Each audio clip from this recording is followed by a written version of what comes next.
Earth, our home, incubator of life, through our lines of life. And hello, this is Luminousz Star. Welcome to my channel, Luminousz Star. Okay, fam, for you who are truly my stars, thank you so much for your subscription and your support and keeping me motivated to keep this channel active. You guys, my stars, you're fantastic, you're terrific. Wherever you are on the planet, today or tonight, I wish you the very best. I wish you well, and come back and tune in again. If this is your first time, welcome to Luminousz Star, and you as well, I would love to see you come back and tune in again. All right? My best to everyone who's watching right now. All right? Now, this video is of a slide presentation that I created, so I'm going to be sharing some information with you. If you would like to follow along with me, check the description box below and click on the link to the slide presentation. Okay? Again, if you want to follow along, but other than that, just check it out later. You will also find some other information such as my email address should you want to contact me. And go ahead at the end of the video, if you would, hit the like button and also share this video. For the sake of time, I'm going to go ahead and get started with the slide presentation, which will consist of tools, examples, and also points. All right. At the end of the slide, there are going to be some references and resources that you can check out later. Okay. This is going to be about 20 to 30 minutes, so you might want to kick back, relax, and get something to snack on. And on that note, I have my little apple juice here. All right. So I love apple juice. Okay. So again, for the sake of time, I'm going to get started with the slide presentation. I want to thank everybody for joining me today or tonight for this video. All right. Now, this is going to be about self-preservation while supplying the narcissist. Okay, that's a pretty tight and sticky situation. So I'm going to be talking about this because there are some of my stars, my subscribers, who are bringing this to my attention. This is what they're dealing with right now. Now, I have dealt with this in the past more than once, more than twice, more than 3 times. Okay, I've dealt with this same situation. So I absolutely resonate with my stars, with you guys who are reaching out to me with this. I resonate with you. I got you. I know exactly, well, not exactly, but I have some of the details because you reached out to me of what you're going through. However, I resonate with some of what you're feeling and what you're going through. All right. So this video is especially for you. Again, check out the description box below and you will find my contact information should you want to contact me. All right. Here we go. Point number 1. Most who have been personally involved with the cluster B personality have come to realize that their misery is vital in order for the cluster B to have some sense of satisfaction and remain in the relationship. Okay, so I want to say something about that right now. I'm going to be doing some pauses in between the points and examples to give out, give a little bit extra on each one. So that was the first point, right? What I want to say about that is most of the time when we're having these toxic relationships and these unhealthy relationships with the cluster B personality, number one of the main reasons is because cluster B personality, they don't do healthy relationships. Okay, they don't do healthy relationships. And this can be from a dysfunctional family to our romantic partnerships to our friendships, okay, to our associations. It could be any ship that you can think of. If a cluster B personality is in the mix somewhere, yeah, the relationship probably is unhealthy because cluster B personality, yeah, a healthy relationship to them is like kryptonite. It really is. They don't do healthy relationships at all. So that's one thing to keep in mind. So when you are miserable, hey, that's a thumbs up for the narcissist because that's more for them to feed off of. So this is another reason why they do the toxic relationships only. When somebody else is miserable, when they're in a state of anxiety, when they're in a state of depression, when there's a lot of unresolved anger and resentment. See, narcissists can eat that up all day and all night long. They get their fill, and that's the gift that keeps giving to the cluster B personality. All right, I know that sounds icky, but that's pretty much what it is. All right, so the cluster B personality, as long as other people are miserable, he or she is doing well because they're eating, okay? They're feeding. That's all they can eat is the misery and the sorrow of other people. When other people are down and out, when they're angry, frustrated, when they're depressed, when they're suicidal. See, narcissists and cluster B personality, that is all they can take in. That is all they can eat. Please understand that. If you don't take anything else away from this video, please remember that. Cluster B personality, narcissists, this is all they can eat. They cannot take in anything else. All right? So, when everybody else is miserable, that's a thumbs up for the cluster B personality. All right? And that will give them some sense of satisfaction, and that will also give them a lifeline, okay? No pun intended, but that will give them a lifeline to stay in that relationship. Otherwise, they are gone. They're not going to continue to stay in the relationship if that relationship is turning from toxic to healthy. Okay, so as long as that relationship is unhealthy, the narcissist, he or she will stay there. Okay, but when it starts turning like it's going to get healthy and balanced, they're out of there quickly. They have to maintain their sources of supply in order to continue to survive and exist. So, since the cluster B personality cannot eat and take in anything else other than the misery of others, if you're not miserable, they're not going to stick around, okay? Because they can't eat anything else. All right, next point. There are several factors that go into why the cluster B personality may get a sense of satisfaction from others becoming depressed, angry, and anxious during the course of the relationship. I've already tapped into that, went into that already, so let's move on to the next point. Those who behave codependently are usually groomed from childhood to please others while sacrificing themselves in all of the relationships with others, which could influence depression, unresolved anger, and anxiety, okay? So when people are accustomed to pleasing other people, when they get into these relationships, okay, with the cluster B personality, they already have a lot of things that's inside of them that they're not dealing with. I'm speaking of those who behave codependently. They already have a whole lot from their childhood trauma, okay, and other stresses of life, right? They already have all this stuff going on, okay? So, and they're not dealing with it. So that's more for the cluster B personality to eat off of. I hope this is starting to clear up for some of you guys, okay? This is more for them to eat off of. So as long as you're miserable and you're in a state of depression, anxiety, anger, particularly unresolved anger and resentment, you're not very good at managing your anger, cluster B personality, they thumbs that up because they can eat from that. Now, if you're becoming angry about certain things and you have all these emotions, that's okay. See, I'm talking about the state of being in depression.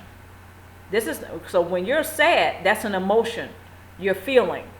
When you are feeling sad, but then it goes into that state of depression, now we're talking about because you're not sad for maybe 1 or 2 days. You're sad for maybe 1 or 2 years, maybe 1 or 2 decades. That's a state of being, which is in depression, okay? So when you get to that point, even with anger and anxiety are states, okay? These are states that a person can be in or become, okay? Or get into. So when you have those states that you're dealing with or really not dealing with, the cluster B personality, they're going to eat all that up. Okay, and they must have people around them who are in a state of anxiety, depression, and anger. They have to have that. Cluster B personality have to have that because they can eat that up all day long. Okay, so as long as that person who behaves codependently, okay, so they already have a lot of this stuff inside that they're not dealing with. So there are several factors. And I named a few of them already, why the cluster B personality will stick around in an unhealthy relationship. all right, while others around them are miserable, such as being in a state of depression. Those who have, pardon me, those who behave codependently, right, again, they are used to pleasing others. So when they are in a state of depression, there's a lot of layers of trauma, more than likely, that's building up, because they're not dealing with the previous stuff, the previous layers, going back to their childhood. They're not dealing with it. So a lot of stuff is building up right now. And the narcissists, they're waiting for that, so they can keep feeding off of that. Okay? So when there's a history of pleasing others and sacrificing the self, that is not going to stop while they're having a relationship with the cluster B personality. If anything, it's going to continue on, and it may even increase. All right? That's the sad part, because the cluster B personality, one of the things that they like to do, especially in a romantic partnership, if they are romantically partnered with those who behave codependently, and most of the time cluster B personalities they're coupled with people who behave codependently. So one of the things that they love to do, or one of their faves that I say is a terrible tactic, is a cluster B personality. They like to have their romantic partners continue to consistently focus on their childhood trauma. So while they're doing that, okay, that means they're in a state of depression. They're in a state of anxiety. They're in a state of unresolved anger. Because there's a lot of things that's inside of them that the person who behaves codependently, they're not dealing with it. That's layers and layers of trauma. So the narcissist, that's the gift to keep on giving. They keep eating. They have so much. They have so much to eat off of. Okay? It's like they have a big buffet in heaven or something. You know, maybe that was not the best analogy, but I think you guys get the picture. It's like an endless buffet for the cluster B personality. Okay? So some individuals who begin to awaken, right, when they begin to awaken to the pitfalls of pleasing others while choosing to sacrifice themselves, also begin to move forward to heal from narcissistic abuse and unhealthy relationships. So they could begin to awaken the cluster B personality. Forget it. The narcissist is not going to awaken. Forget it. Cluster B personality, narcissist, they're not going to awaken. The person who behaves codependently has a much better chance to begin to awaken. Okay? And they're going to realize the pitfalls and the aftermath of having these unhealthy relationships with the cluster B personality. And, you know, in the wake of all of that, sacrificing themselves. All right? And not even being appreciated for it. On top of that. Okay? So some individuals, they will begin to awaken. Those who behave codependently, some of them will begin to awaken and realize the pitfalls of having an unhealthy relationship, okay, with the cluster B personality. Next point, the conflict of interest becomes clear as one begins to create a support-based blueprint, okay, to build and work towards recovery and healing. So the conflict of interest becomes clear to the person who behaves codependently. See, moments of clarity will pop up for that person who behaves codependently. And when it does, sometimes it does bring some sadness. Sometimes because they realize the situation that they're in. And they realize that they have not been loved by the cluster B personality. Even if this is a family member, they realize that they have been used like a human wastebasket. Okay? The cluster B personality has been using them as a human wastebasket. So those moments of clarity, they realize that they are in a jacked up relationship. The cluster B personality is using everybody in sight. All right? Because that's what they do. They're predators by nature. So when the person who behaves codependently, when they start to wake up and they start to realize, oh my gosh, you know, now it's really coming to the forefront. Intuitively, I've been knowing this for years, but it's right here, and I'm looking at it. It's more clear now. So I'm getting some clarity right now. And it hurts. You know? It's jacked up. And I feel like shit. Okay, I feel badly. See, this is when we have those moments of clarity. And it can be quite challenging because all the emotions that we have not really been dealing with is coming to the surface. All right? So that's when the conflict of interest becomes more clear to the one who behaves codependently. Okay? They can see how if they're in this relationship with the cluster B personality or several cluster B personalities, right? When they see that, they know it's a conflict of interest, especially when they want to move forward and thrive forward in their own life and stop investing in all of these unhealthy relationships. See, there's the white and black right in their face. It's a conflict of interest. It's the dark and the light. The polarities are right in their face. The codependent, okay, is right in their face. The polarity. How they have one foot on the dark side and one foot on the light side, okay? And they see the conflict of interest. So they know they cannot continue. You see where I'm going with this? They cannot continue to invest in unhealthy relationships and have any hope on this planet of continuing to move forward and live their lives to the fullest and more abundantly. It can't happen because they're giving place to cluster B personality who has no interest but to continue to use them like a human wastebasket. So the conflict of interest becomes very clear during that moment of clarity. Okay, let's move on to the examples. All right. A history of people pleasing sometimes is the result of being groomed and raised during childhood to behave codependently as adults. Okay. Next example. Cluster B personality detaches more than likely during their childhood or adolescence from their authentic self, leaving a false self to present to the world. Okay, therefore, they usually have no interest or desire of becoming connected to others at all. So the cluster B personality, I'm on example number 2. The cluster B personality, oftentimes they detach from their authentic selves, their higher self. Okay, their higher consciousness, whatever you want to call it, that part of themselves that is able to have a conscience, to have a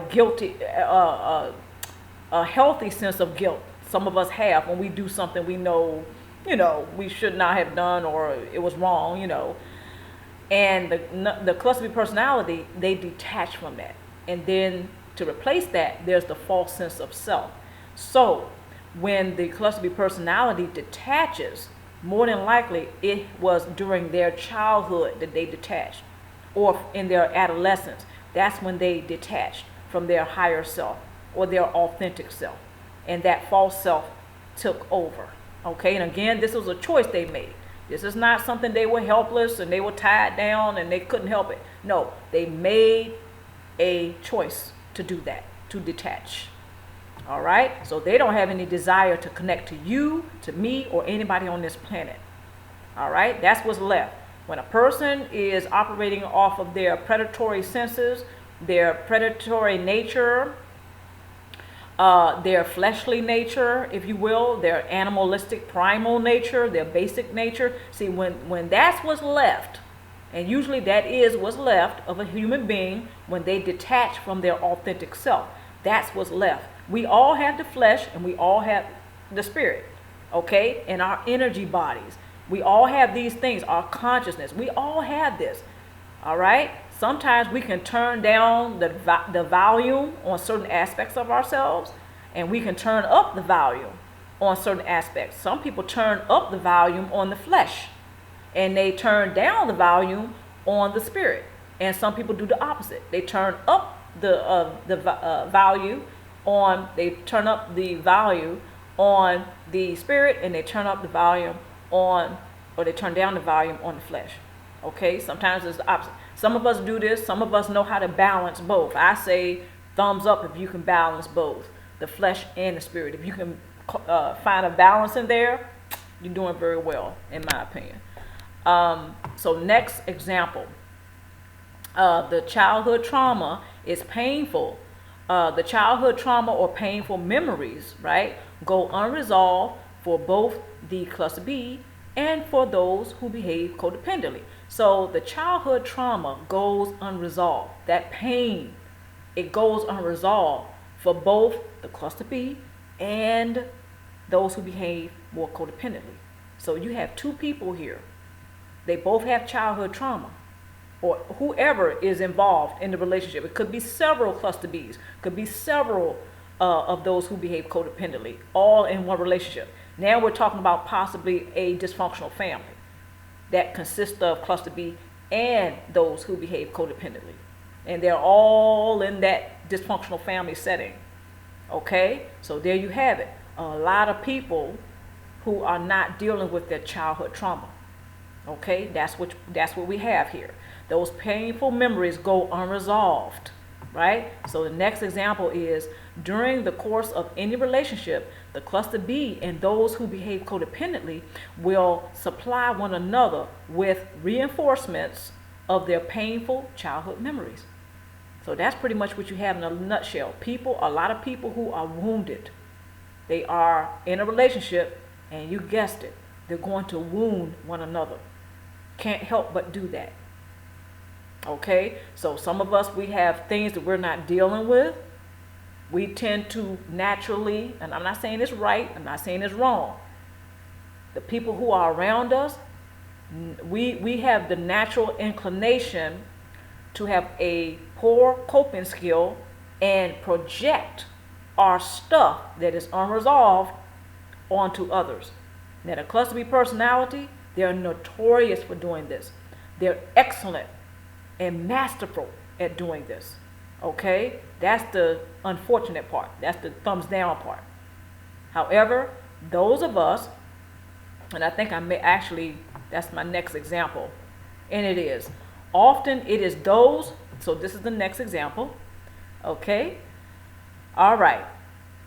Often it is those who behave codependently that awaken to the fact that in order to begin investing in healthy relationships, they must become open to their own transitioning instead of attempting to rescue others in unhealthy relationships. So when we project stuff onto each other, what we are missing is that we must look to the self. We must look to the self to resolve those issues instead of just pretty much like vomiting on everybody else, okay, and hoping to resolve the issue. That it's not going to resolve the issue. Okay, so it's like we have to learn how to do the shadow work, do the work, look within, okay, and find out those things that wounded us and deal with it, work through it, instead of projecting that onto other people, possibly damaging ourselves and others in the process. Okay, so often though, it is those who behave codependently who awaken to this fact. Narcissists or cluster B personality, they usually don't awaken to what I just stated. They usually just keep vomiting on people, pretty much. All right, and it's a self-destructive thing, by the way, to do that. But this is usually the cluster B personality. This is what they continue to do. All right, so during the course of the relationship, the cluster B and those who behave codependently will supply one another with reinforcements. Now, I want to go back to that. So when they supply each other with reinforcements, again, what's going on is that they are projecting their childhood pain onto one another. And nobody's getting the help, nobody's getting the support that they need. You just have a lot of people who are wounded and they're wounding one another. Just picture a wrestling ring and everybody going at it. That's pretty much what you have, okay? When it comes to the cluster B personality and the people who behave codependently, when nobody is getting the help that they need and nobody is getting that support that they need to deal with their childhood trauma. This is what's happening. You got everybody in the ring, you know, punching and fighting and kicking and biting and screaming and running around, but nobody's getting the support and the help that they need to deal with that childhood trauma. They take it out on each other. It's just a madhouse, okay? So this is usually what happens. So next example, it is very easy to overlook the possibility that those who behave codependently and those who have a cluster B personality each possesses an energy and spirit that lacks resonance with one another. That's very important right there. Let me read that again. It is very easy to overlook the possibility that those who behave codependently and those who have a cluster B personality each possess an energy and spirit that lacks resonance with one another. Therefore, they are not to share the same space for long periods of time. That's very important. Guys and gals, that's very important. So that means when you are living together, there's going to be tension. There's going to be chaos because the energy and the spirit that each one of you is choosing to possess and to embody, you might not resonate with each other, even though you might be brother and sister. You might be sister and sister. You might be brother and brother. You might share the same family tree, but you don't resonate with each other because of the energy and the spirit that each one of you chooses to embody. That don't mean y'all don't love each other. That just means you don't resonate with one another. That doesn't mean you hate each other and that you have to try to destroy each other. No, the spirit and the energy that you all embody don't resonate with each other. I'm just giving that as an example because sometimes from family to family, that is the case. And people, a lot of us overlook that. I've done this. I mean, most of us overlook this fact, but it's a possibility. I mean, we overlook that possibility because of the energy and the spirit that we embody. We don't resonate with each other. And that pretty much explains why there's a lot of tension in the air and why a lot of us tend to project stuff on into each other and nothing is getting resolved. No matter how many years are going by, nothing is getting resolved. Okay, so next example. The alternative is that each individual mutually agrees to learn how to support one another to overcome their own painful, traumatic childhood experiences if the relationship is to continue. So basically, in a nutshell, all the parties involved in the relationship, codependents and cluster B personality, everybody, regardless of what their personality may be, right, who's in that relationship, when they come together and they mutually agree to support one another in their own efforts to deal with their own shit, okay, then they can work together. There may be some resonance at that point because, believe it or not, everybody has the childhood trauma in that relationship. Okay, so instead of projecting all their crap on each other, they can mutually agree to support each other in their own efforts to deal with their own stuff. So in other words, you and I can we can mutually agree that we will support each other in our own efforts to deal with our own childhood trauma. Okay? We can mutually agree on that. There can be some resonance that come out of that because we both have childhood trauma. That's where the resonance come in. But when we project stuff onto each other instead of trying to deal with our own stuff, our shadow side, and we're just fighting one another, there's going to be tension. The alternative again is that we mutually agree that we will support each other in our efforts to deal with our own childhood memories. That means you support me in my going to groups. You support me as the person who has this relationship with me. This is what this looks like. You support me in my efforts to go to groups, to go to the gym, to do whatever constructively I need to do to deal with my childhood trauma. And you see that I'm making progress. So you support me in my efforts to deal with my own stuff, and vice versa. I support you in your efforts to go to group, to go to the gym, to go to seminars, okay? To write your book, a memoir on this, your efforts to help other people with this. I'm supporting you in that. That's how we can have our relationship without trying to change each other. All right, let's move on. Tools.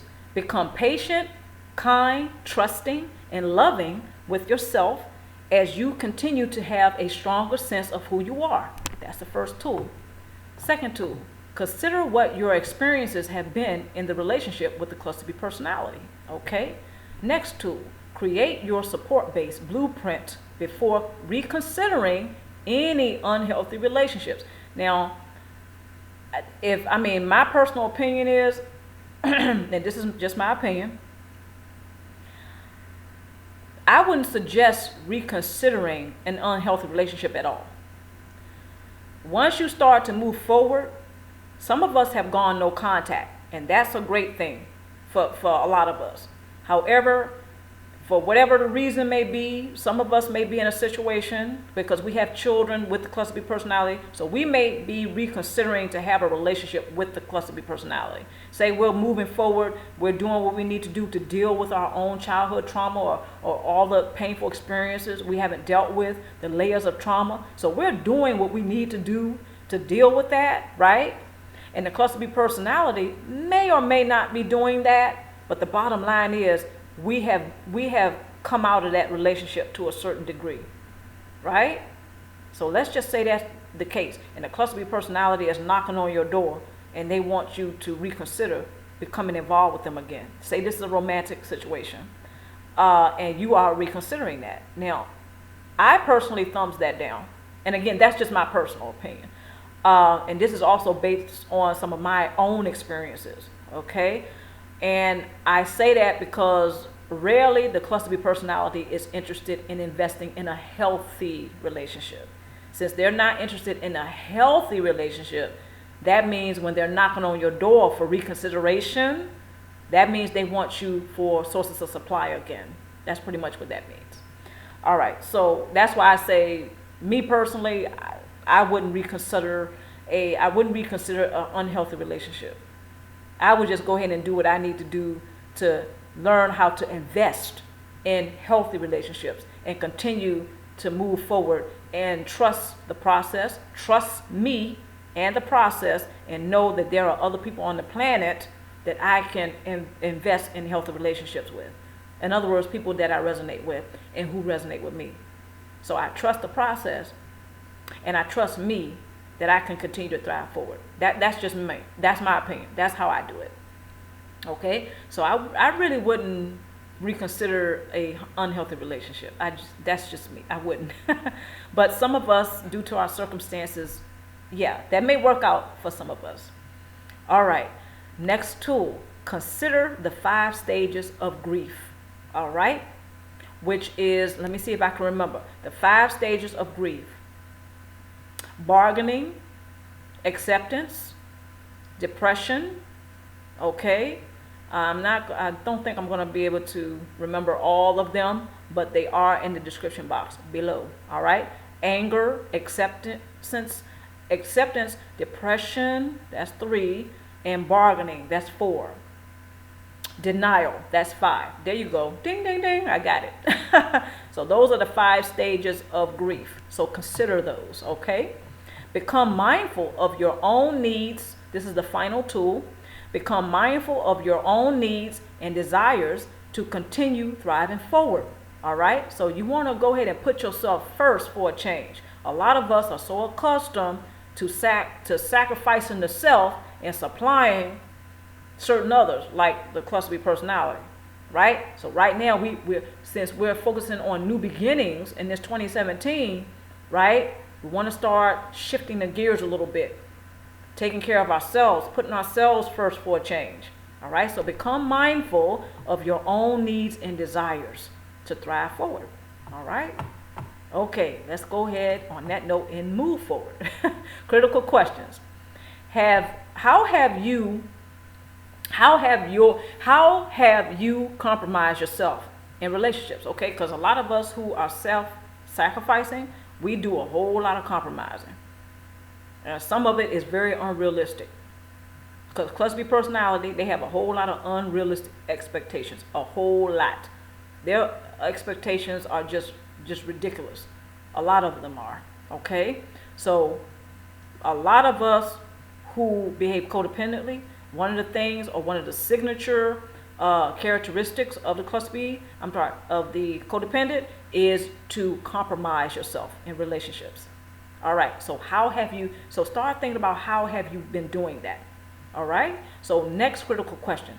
Has the cluster B demonstrated any interest in partnering with you to improve the quality of your relationship after you have expressed the desire to do so? So Say you've gone to them, if you've talked to them, about some of your concerns in the relationship, what is making the relationship poor, and they, has the cluster B personality open to at least listening to you, to consider, and then give you feedback? More than likely not, because we're talking about the cluster B personality. But let's just say, for the sake of argument, they have. So that's a thumbs up. They at least heard you out. They at least listened. They gave you some feedback, and maybe this is how y'all can begin to partner and improve the quality of your relationship. I don't care if this is your mom, if the cluster B personality is your mom, your dad, your siblings, whoever it may be. If you have reached out to them and voiced your concerns about the quality of your relationship, and they have heard you, and you saw some signs of them, having interest of partnering with you, I say go for it. That's a good thing. That you may be able to salvage that relationship. But if not, thumbs down. Because they're not even hearing you. They're not interested in a healthy relationship. Most cluster B personalities, they're not interested in a healthy relationship at all. All right? But by some miracle, if you have somebody in your life who's cluster B personality and they're showing some promise, very good, and I'm happy for you. Okay? You might want to go for that. All right. So next critical question. Do you think and feel that you are taken seriously in your relationships? So just don't focus on, do you think you're being taken seriously? Also go to the side of, do you feel you are being taken seriously? It's very important to include what you think and what you feel. That goes into the art of mindfulness. What do you think? What do you feel? How do you think and how do you feel? So you want to do that. All right? Next critical question. Do you feel guilty when you choose to defend yourself? You can also throw in there think. Do you think you are guilty when you defend yourself? Do you feel guilty when you defend yourself? Very important. All right. What are some of the things you can do to help yourself to work through painful relationship experiences? So today, tonight, right now, where you are, what are some of the things that you can do to help yourself? That is constructive, that is. What are some of the things that you can do to help yourself to work through painful experiences? Journaling, that is one of the things that helped me to work through. And I'm talking about the things that you can do yourself when you're not in the group, when you're not at the doctor's office, when you're not sitting across a table, or a desk, or the counseling chair, okay, when you're not with the counselor, when it's just you, what is the things that you can do right now to help yourself? Because the counselor is not going to be there 2:00 in the morning, okay? So we gotta, I know I did. I had to think about those moments because I used to have some panic attacks. I used to have those anxiety issues that were very, very prevalent in my life. They were consistent. All right? So I had to think about, what can I do for myself to help myself continue to thrive forward and do what I needed to do to focus on my own life, to help myself to recover and to thrive forward from those unhealthy and toxic relationships. What were some of the things that I could do for myself to calm myself down? Whether it was pep talk, and we all pep talk ourselves, all of us, okay? And journaling, going out into nature. Some of my stars, you guys, I like to go out into nature. That's one of the things that helps me. So basically, in a nutshell, what are some of the things that you can do right now to jumpstart your own support base? Okay? What are some, and that goes right into creating that blueprint for your strong support base.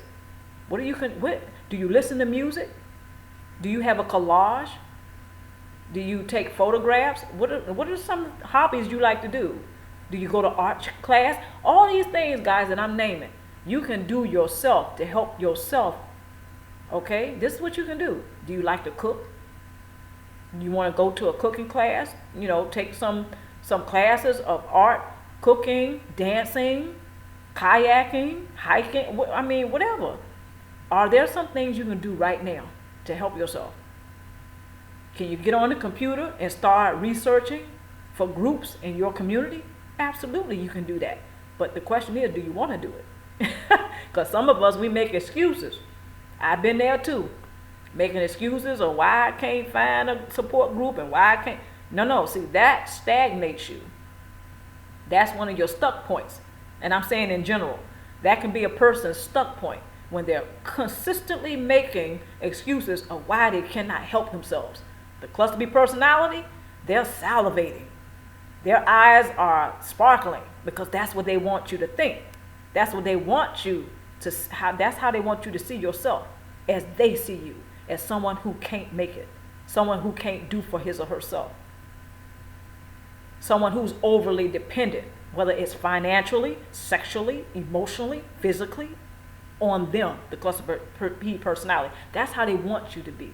They want you to look at them as that you are looking at them like they are your entire life. You can't move, you can't see, you can't think, you can't breathe without them. And if you continue to tell yourself that, what they're telling you, and you keep going with that, then yeah, you're going to be stagnant.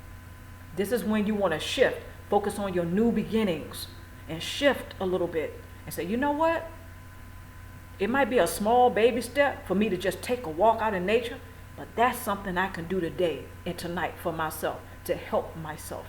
That's what I can do. And then next week or next month, it may be I may start a class on learning something new, learning a foreign language. Yeah, I might be 30 years old, but I'm going to start speaking French. I'm going to learn the basics. See, anything like that to boost your confidence. You know, anything. See, the cluster B personality, they're threatened by that because they want you dependent on them. Financially, sexually, emotionally, psychologically. You guys get where I'm going. Anything that, whereas you are overly dependent on them, they get supply. They love it. Okay? So you want to shift that. You want to turn that around, even if you take baby steps. And they don't have to see you making this progress. If I was you, I wouldn't even include them in on what I'm doing. Nope. You want to keep your mouth shut, focus on what you're doing to help yourself, and keep going with that. That's probably the better way to go. All right? Because I've done this a couple of times myself, and it paid off big.